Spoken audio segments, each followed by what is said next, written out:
Hey, how are you doing, girl? Good morning, good afternoon. What day is it? All right, that's the constant struggle with me, right? Figuring out what day it is, what time it is. Okay, here we go. It is the 15th of September. It's already mid-September, 2018.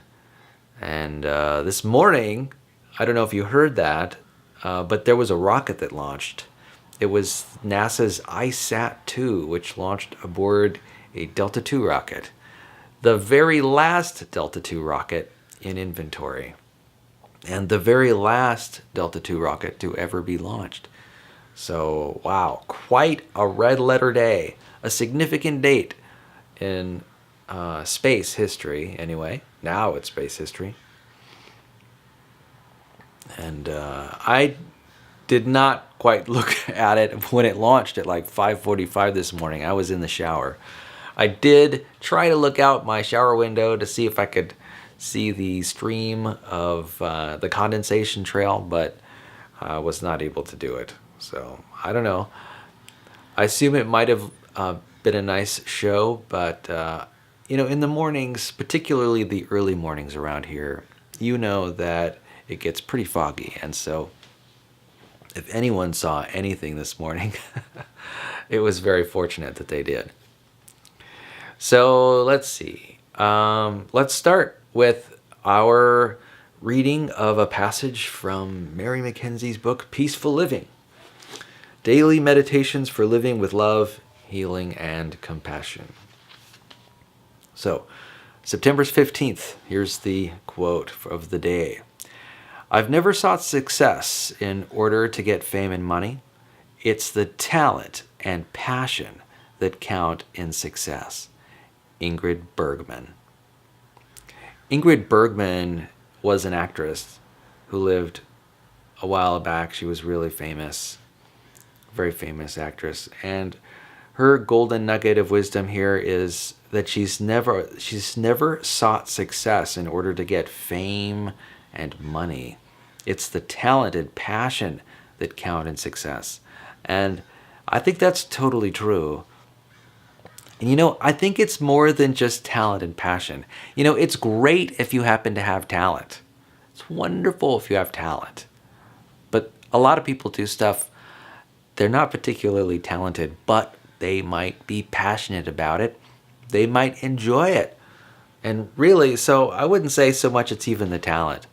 It's really, although talent can be quite helpful, though, if you are inspired and passionate about what you do, I think the talent will be developed over time. Yeah. So really, I think it's important to devote your time and energy to things that you enjoy, things that you derive pleasure from, things that you like to do, things that come natural to you, things that are in a way play, that you're able to focus and really express yourself and enjoy yourself in that pursuit. And how many pursuits are there? There are an infinite number of pursuits. Maybe you like ants or boats. You can get a PhD in boat making or beetles. There are people who spend their entire lives on beetles and trying to understand them and traveling the world. I know of a marine archaeologist, and he just loves underwater history. And he travels the world being a marine archaeologist, which to me is an amazing thing. So, find something that you enjoy, even just a little bit more than not enjoying it, or a little bit more than average. And that's something that you can do and be successful at. And, who knows? If you make money and are successful, that's great. What a great perk. That's a nice bonus. And if you don't make money and aren't a success, you'll still win because you will have lived a passionate and enjoyable life, right? You will have spent your life as you wanted to spend it. Yeah. So, yeah, I'm really a fan of what Ingrid Bergman has to say about this subject. So, what does Mary Mackenzie have to say about it? The subtitle of her passage is "No Sacrifices, Please."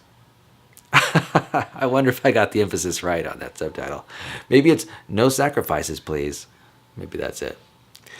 So she says, "When someone suffers from my success, we both lose. It is anti-success. In a win-lose situation, everyone loses. My goal is to live in a world where no one's success depends on anyone else's pain, and where no one's needs are sacrificed. There is enough love, space, and time in the universe to meet everyone's needs. Many skeptics tell me that empathizing, listening for the other person's feelings and needs is too time-consuming. In reality, it often takes only a few minutes. Afterward, resolution can be swift and simple. On the other hand, trying to convince others to do things our way, even though they strongly disagree, can be very time-consuming. If they give in, it will take more time to encourage, motivate, and push them to stay on our course. Take the time to connect, gain consensus, and inspire buy-in, and your life will run more smoothly and with greater ease." And her aphorism for the day is, "Be aware of opportunities today to inspire consensus." And by inspiring consensus, I imagine she means inspiring consensus among not just merely a group, but with the person that you're talking with. And it may not even involve consensus. You know, it's really tough trying to convince others to sort of go your way. I think it's pretty much impossible, and can only happen if the other person decides to go your way on their own. Yeah. I really appreciate what she has to say here which is, "My goal is to live in a world where no one's success depends on anyone else's pain, and where no one's needs are sacrificed." Wow.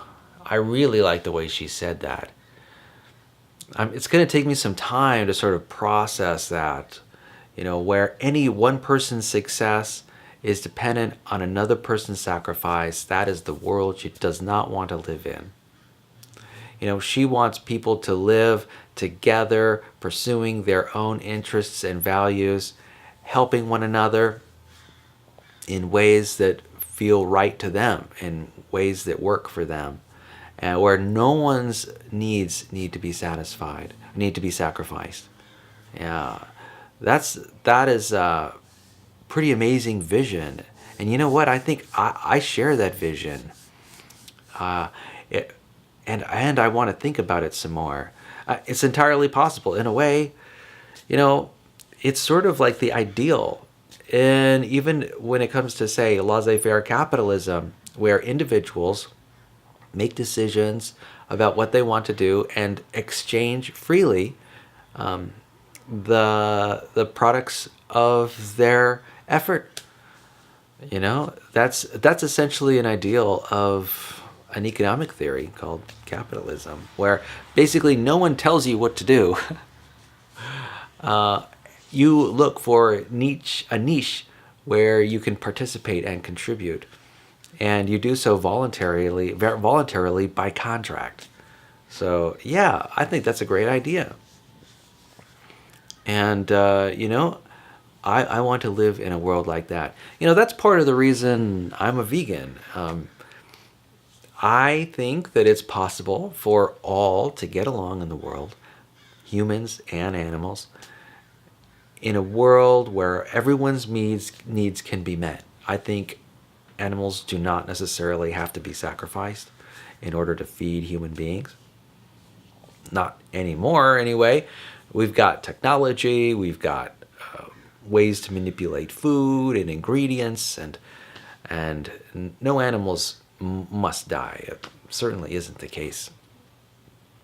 Not anymore. And so because of this, I think, why not? Let's decide not to sacrifice the needs of animals. I think that that we can care for their welfare and live healthy, balanced lives with nutrition from plants. Yeah. So, yeah, I think that is definitely the ideal, and I really appreciate that perspective. I appreciate that perspective from a psychological standpoint too. In relationships, I think it's true that people need not sacrifice one's needs for another. Uh, People, when they're together, need not sacrifice.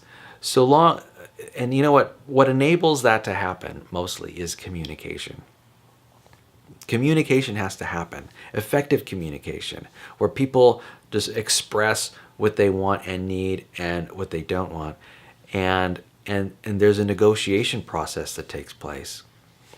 I kind of wish that happened in relationships more readily. I wish there was more of a sort of an objective process to make it easier. These days, you sort of basically have to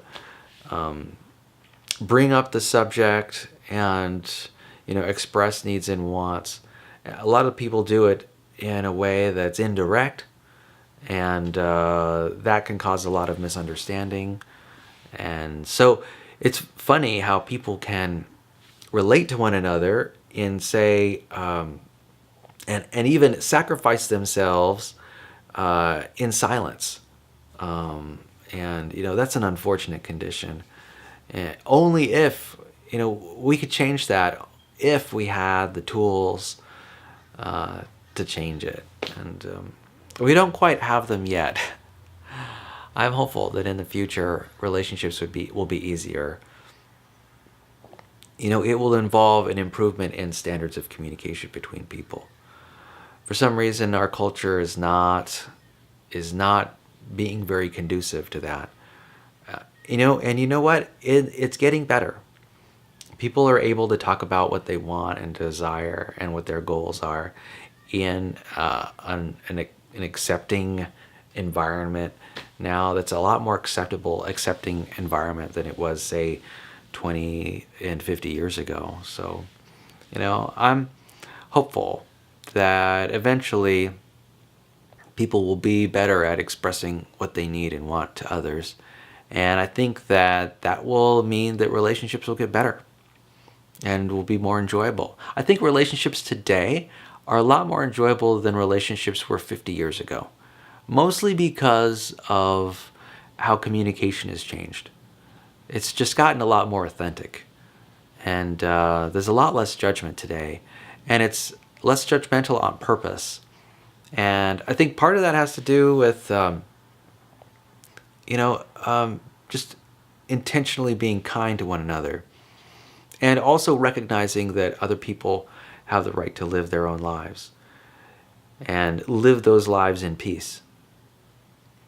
And, that recognition that blankets everybody is really now beginning to gain steam in our society and in our culture.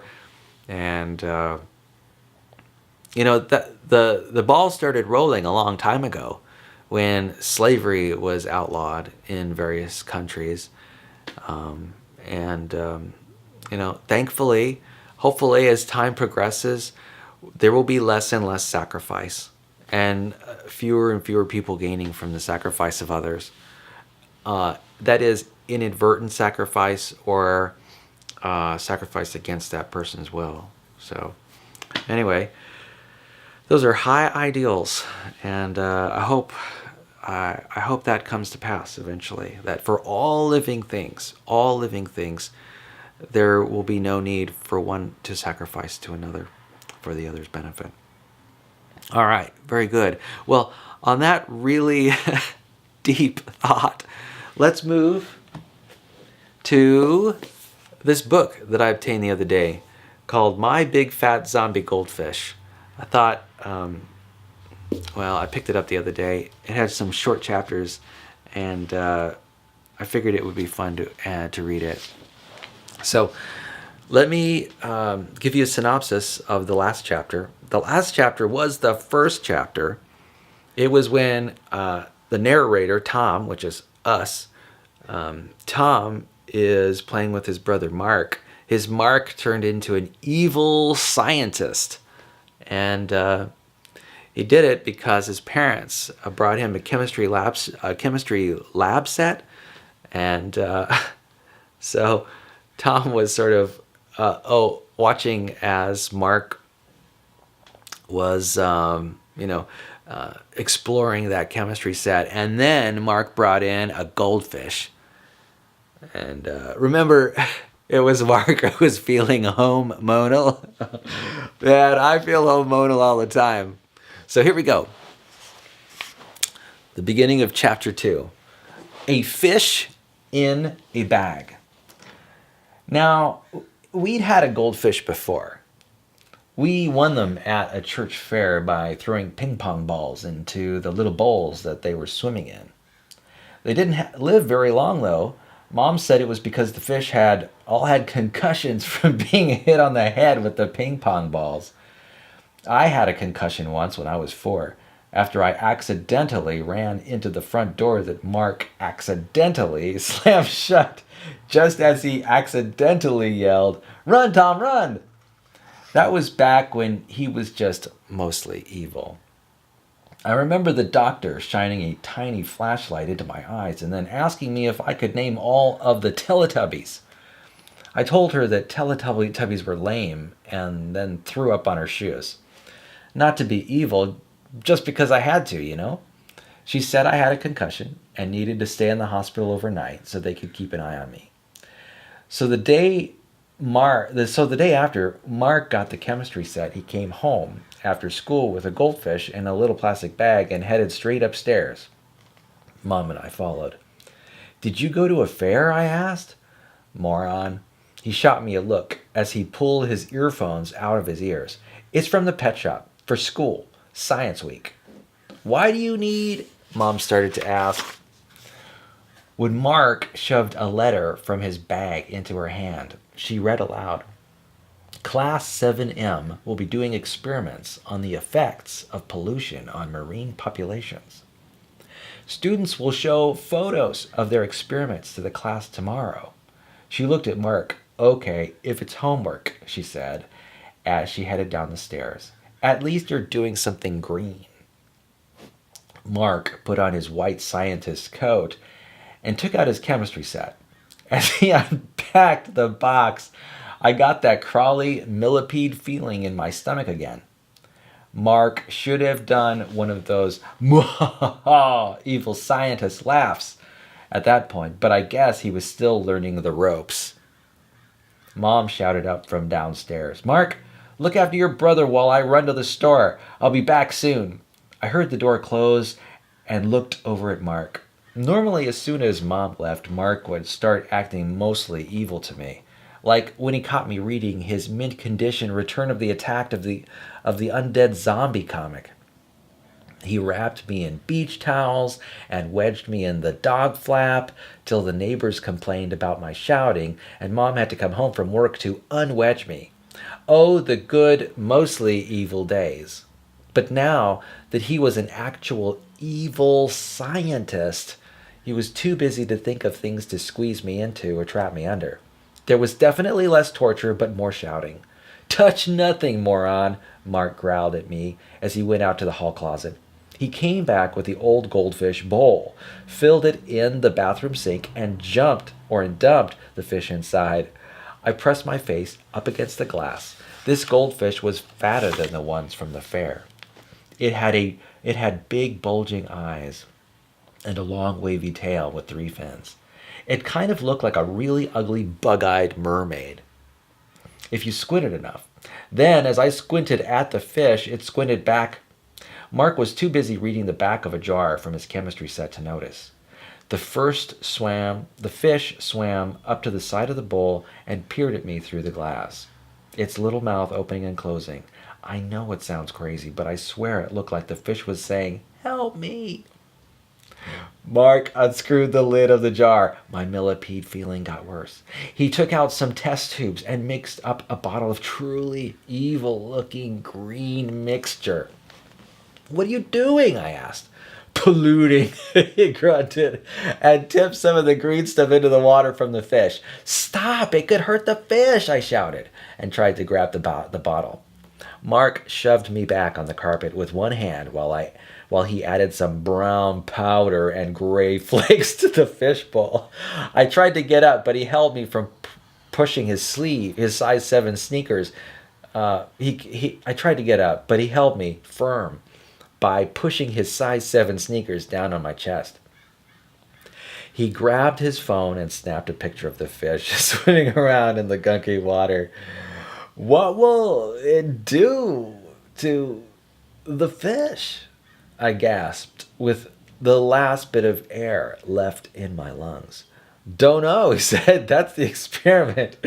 He laughed, an absolutely perfect evil scientist laugh. Man, he was a fast learner. Then he put his phone back in his pocket. "I'll come back later to take another picture, and then I can flush it." Mark lifted his foot off my shirt, and I sucked in a lungful of air. "Flush what?" I spluttered. "Duh, the fish!" He put his earphones in again and headed back down the stairs, shouting back, "Remember, touch nothing, moron. Got it?" "Got it," I said. But I totally didn't get it. I stepped up and tried to rub off the footprint Mark had left on my t-shirt. Then I glanced over at the fishbowl. It didn't look good. The fish was squirming in the bowl and sucking in gulps of mucky water. Then it swam up to the glass again. I stared through the cloudy green water right into the fish's big, bulging eyes and did the most dangerous thing I've ever done in my short life. I touched it. Whoa. How tragic. Holy cow. That Mark is, whew. Oh, I couldn't believe it. So he put the pollution from his chemistry set into the fish bowl. The poor fish. Oh my gosh. How sad is that? Anyway. I'm going to have nightmares tonight. That's for sure. Okay. Well. The zombie goldfish is turning out to be a pretty funny story. All right, so let's move on. Now, the other day, yesterday, I was talking about explorers. And, I started thinking about my presentation yesterday, and I was not too happy about it. I was a little culturally insensitive, and I've basically been regretting it all day.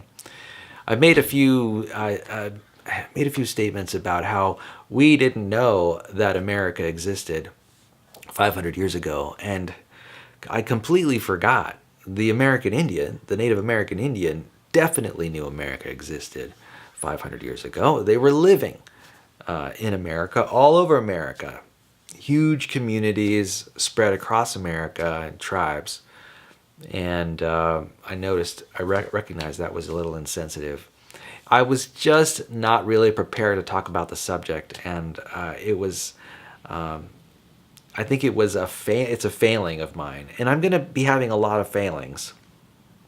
I'm not accustomed to talking about the subject, and I didn't really think it through. This idea, that somehow it's only valid if the Europeans knew about America. And it's not valid if, say, the Native Americans knew about America at that time. So, anyway, I want to rectify that and sort of honor my penitence related to that. It's funny. This is history, and I'm not necessarily an academic in the subject of history. I recognize its importance, and so I'm going to try to be a little more culturally sensitive when I describe it. I'm going to be tripping over myself all the time, mainly because I am, I am learning, right? I am relatively ignorant of the subject matter, and anyway, I am going to do my best to express myself plainly. It's actually not easy to talk about the subject in what I'd call value neutral terms. You know, how do you talk about history in value neutral terms? I was talking about history in terms of what I'd call the Western civilization perspective. And I was neglecting the Native American perspective. And, it's hard to talk in a way that is inclusive of all perspectives. And so, it's a challenge I'll just have to trip through. So, again, we're back to DK's Eyewitness Books, the Explorer subject. And I wanted to talk a little bit more about the Spaniards and the Conquistadors and their travels to North America, and what happened. And let's talk about gold and the gospel, which is the next passage. So I'm just going to read the main passage here in this book. It says, when Columbus set sail across the Atlantic, he hoped to discover a new trade route to China and the Spice Islands. Instead, he found the West Indies, islands inhabited by tribes with a relatively simple culture. These Indians had a few gold trinkets, but not much else of value. In 1519, in the hope of establishing a trading colony on the mainland, Spain sent Hernando Cortez to Veracruz, Mexico. Cortez was staggered to be met by richly dressed ambassadors who gave him valuable gifts of gold. However, not content with these, Cortez resolved to travel inland in search of even greater riches. These he found when he reached the mighty Aztec Empire, which, in little more than 2 years, he and his troops totally destroyed. A similar fate awaited the equally wealthy Inca Empire of Peru, South America, which another Spaniard, Francisco Pizarro, conquered in 1532. Consumed with the greed for gold, many Spaniards followed. Large areas were explored by these conquistadors, and several Spanish colonies were established. Wow. So, it's kind of funny how even the text makes the mistake of cultural insensitivity. I noticed it tripping in a few areas. So, I think that's just how historians do it. They recognize they're going to trip over some things. So, okay, in this one paragraph, it talked about a serious tragedy. The tragedy of the loss of the Aztec culture and the loss of the Inca culture in just 2 sentences here in this paragraph. As a result of basically being plundered by these Spanish explorers, Francisco Pizarro and Hernando Cortez. Interestingly, that reminds me, I happened to, when I was growing up, to have known a young man, he was only like 6 years old, named Francisco Cortez, which is kind of interesting. In northern New Mexico, this history is alive. It's so alive that these explorers, their names are imprinted on the minds and in the names of people's children.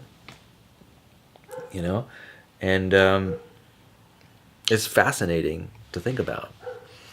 So, what I think is rather interesting about this subject is, this is about gold and the gospel. And, when I look at gold and when I think about gold, personally, I don't particularly see anything valuable about the metal. I think for me, the value of gold is somewhat subjective. Yes, it's a rare earth metal, and there are lots of rare earth metals. There are rarer earth metals, and there are less rare earth metals. I'm not particularly sure why gold had the cachet that it did at the time, in the 1500s.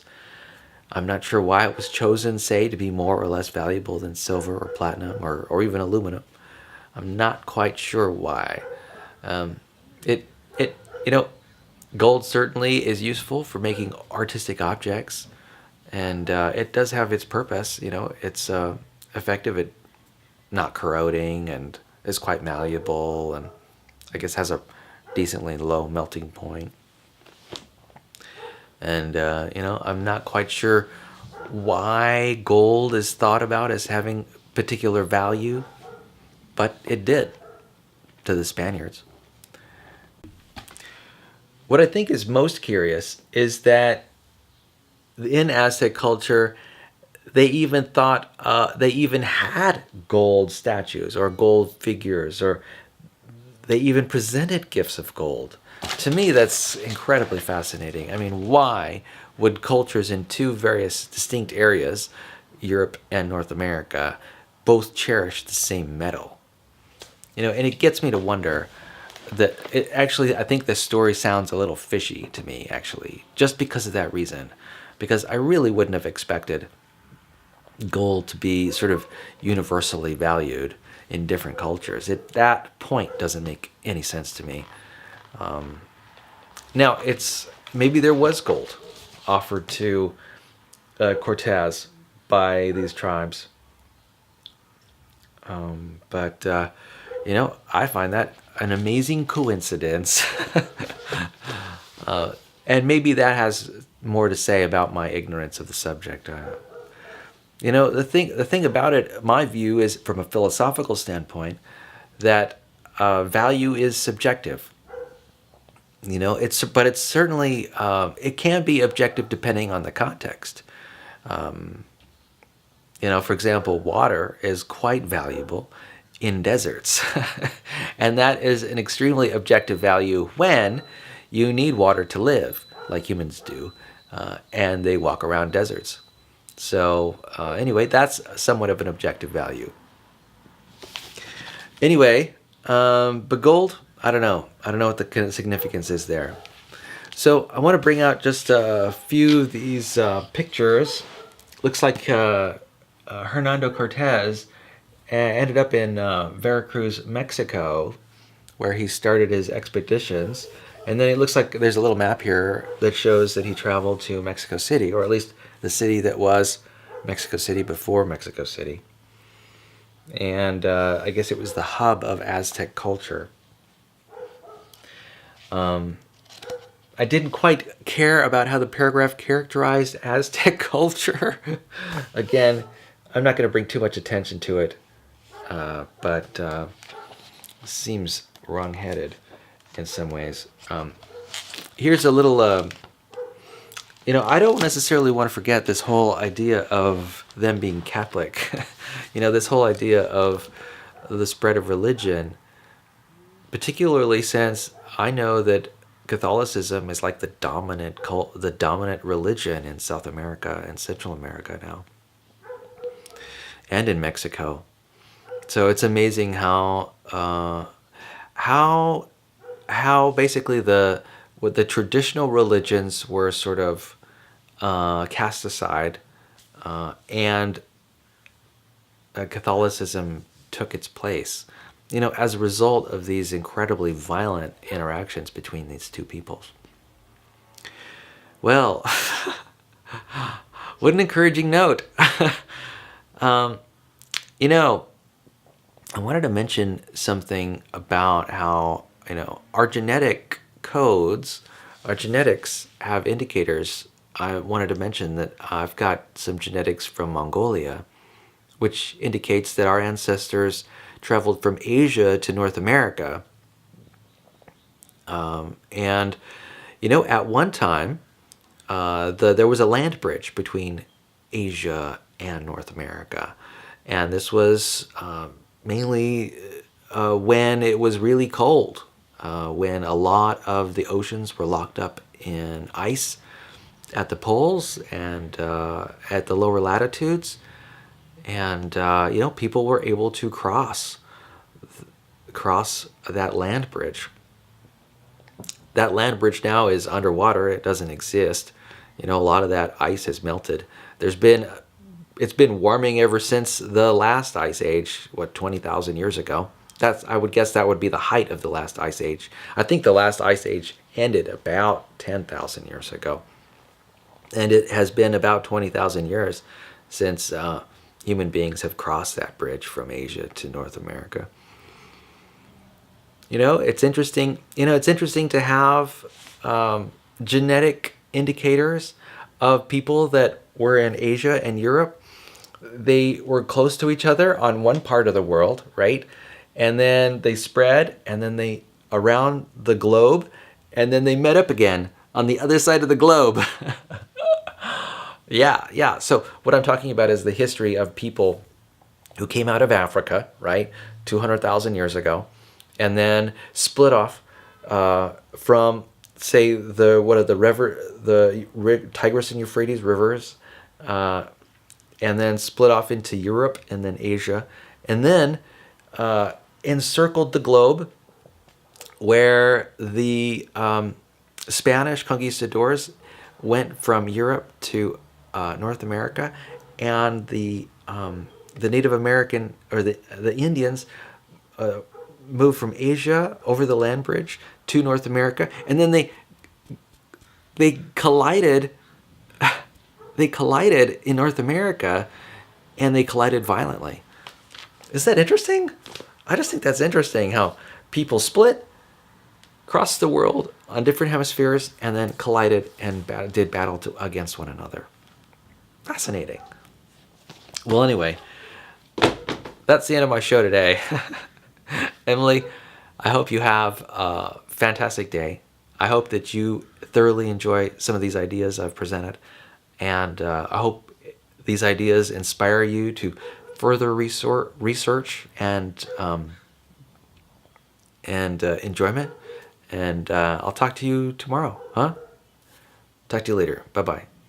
I love you, girl. Peace.